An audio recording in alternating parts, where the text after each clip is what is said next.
أعوذ بالله من الشيطان الرجيم. بسم الله الرحمن الرحيم.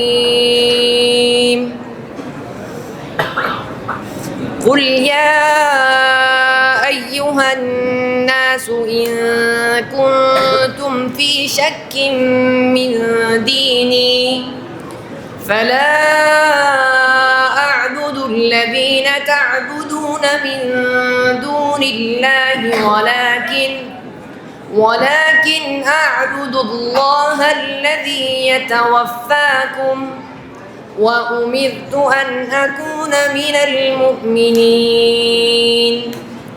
وأن أقم وجهك للدين حنيفا ولا تكونن من المشركين ولا تدع من دون الله ما لا ينفعك ولا يضرك فإن فعلت فإنك إذا من الظالمين.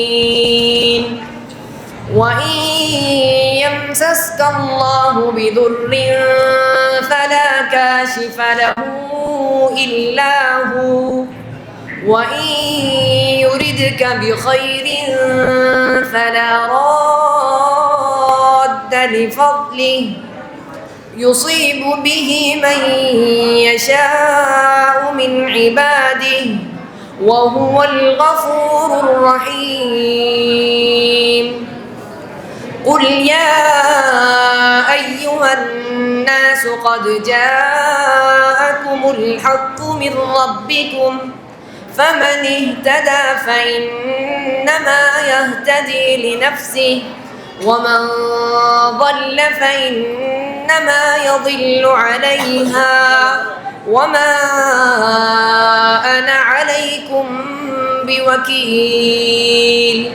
واتبع ما يوحى إليك واصبر حتى يحكم الله وهو خير الحاكمين. صدق الله العظيم.